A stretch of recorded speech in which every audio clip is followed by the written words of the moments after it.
Hi అండి, అందరికీ నమస్తే. Welcome back to our channel. ఈరోజు వీడియోలో స్వీట్ షాప్ స్టైల్ కారం బూందీ పర్ఫెక్ట్ రౌండ్ షేప్లో ఈజీగా ఇంట్లోనే ఎలా తయారు చేసుకోవచ్చో చూసేద్దాం. బూందీ చేసుకోవటము చాలా సులభమేనండి. కాకపోతే చాలామందికి చేసేటప్పుడు పర్ఫెక్ట్ రౌండ్ షేప్ రాకుండా తోకల్లాగా వస్తాయి కదా. అలా కాకుండా మీకు క్రిస్పీగా గుల్లగా పర్ఫెక్ట్ రౌండ్ షేప్లో బూందీ రావాలి అంటే ఈ వీడియోలో చూపించిన టిప్స్ ఫాలో అవుతూ చేస్తే మీరు కూడా స్వీట్ షాప్ స్టైల్ బూందీని ఇంట్లోనే తయారు చేసుకోవచ్చు. ఇంకా ఆలస్యం చేయకుండా ఎలా తయారు చేసుకోవాలో చూసేద్దామా. ముందుగా ఒక బౌల్ తీసుకొని దానిలోకి ఒక కప్పు శనగపిండిని జల్లించి తీసుకోవాలి. నెక్స్ట్ దీనిలోని ఒక 3 టేబుల్ స్పూన్ల పొడి బియ్య పిండి తీసుకోవాలి. ఇలా బియ్య పిండి వేసుకోవటం వల్ల బూందీ అనేది ఎక్కువ క్రిస్పీగా వస్తుంది. పించి సోడా ఉప్పు అలాగే టేస్ట్కి సరిపడినంత సాల్ట్ వేసుకొని ఒకసారి బాగా మిక్స్ చేసుకోవాలి. బూందీ మంచి కలర్ రావడం కోసం దీనిలో ఒక 1/2 టీ స్పూన్ పసుపు కూడా వేసుకొని ఒకసారి మిక్స్ చేసుకోండి. పసుపు వేసుకోవడం అనేది ఆప్షనల్ అండి, మీరు వద్దనుకుంటే స్కిప్ చేయండి. జల్లించుకున్న పిండిలోకి కొద్దిగా వాటర్ వేసుకుంటూ పిండిని జారుడుగా కలుపుకోవాలి.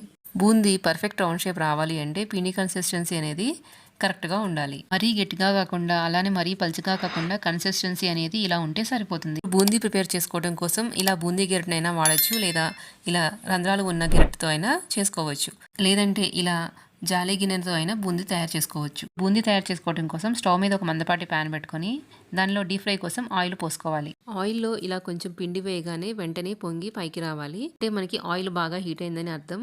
ఇప్పుడు పిండిని ఒకసారి మిక్స్ చేసుకొని ఒక గెరట పిండిని బూందీ గెరటలోకి వేసుకోవాలి. చూడండి, బూందీ పూసలుగా ఎంత చక్కగా పడుతుందో, అంటే మనకి కన్సిస్టెన్సీ అనేది కరెక్ట్గా ఉంది.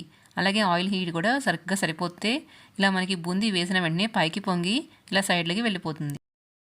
బూందీ వేసిన వెంటనే గరిటతో కదపకూడదు. ఒక 3-4 నిమిషాలు ఫ్రై అయిన తర్వాత ఇలా కలుపుకుంటూ ఈవెన్గా ఫ్రై చేసుకోవాలి. బూందీ క్రిస్పీగా అయ్యేంత వరకు ఫ్రై చేసుకోవాలి. ఇలా బూందీ క్రిస్పీగా ఫ్రై అయిన తర్వాత తీసుకొని వేరొక ప్లేట్లోకి ట్రాన్స్ఫర్ చేసుకోవాలి. ఇప్పుడు నెక్స్ట్ వాయ వేసుకునేటప్పుడు బూందీ గెరటిని ఇలా ఒకసారి మొత్తం క్లీన్ చేసుకొని దీనిలో అప్పుడు పిండి వేసుకోవాలి. ఈ ప్రాసెస్లోనే మిగిలిన పిండితో కూడా బూందీ ప్రిపేర్ చేసుకొని ఒక ప్లేట్లోకి తీసుకొని పక్కన పెట్టుకోవాలి. చూడండి, బూందీ ఎంత పర్ఫెక్ట్గా రౌండ్ షేప్లో వచ్చిందో, ఎలాంటి తోకలు లేకుండా, అలాగే చాలా క్రిస్పీగా కూడా వచ్చింది. ఇప్పుడు నెక్స్ట్ ఇదే ఆయిల్లో ఒక 2 టేబుల్ స్పూన్ల పల్లీలు వేసుకోవాలి. పల్లీలు మంచి కలర్ వచ్చి క్రిస్పీగా అయ్యేంత వరకు ఫ్రై చేసుకొని తీసుకొని పక్కన పెట్టుకోవాలి. నెక్స్ట్ ఒక 10 జీడిపప్పు కూడా వేసుకొని దోరగా ఫ్రై చేసుకొని వీటిని కూడా తీసుకొని పక్కన పెట్టుకోవాలి. దీనిలోని ఒక టేబుల్ స్పూను పుట్నాల పప్పు కూడా వేసుకొని కొంచెం క్రిస్పీగా అయిన తర్వాత తీసివేసుకోవాలి. దీనిలో ఒక 2 రెమ్మల కరివేపాకు కూడా వేసుకొని క్రిస్పీగా అయ్యేంత వరకు ఫ్రై చేసుకోవాలి.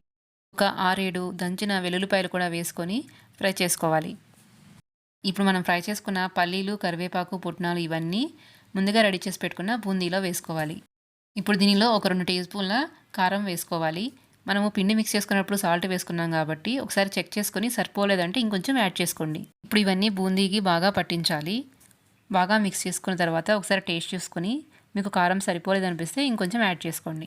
ఇప్పుడు దీనిలో ముందుగా ఫ్రై చేసి పెట్టుకున్న కరివేపాకు కూడా వేసుకొని ఒకసారి మిక్స్ చేసుకోండి. అంతేనండి, ఎంతో ఈజీగా మనకి బయట స్వీట్ షాప్లో ఉన్న టేస్ట్తోనే కరకరలాడే బూందీ రెడీ అయిపోయింది.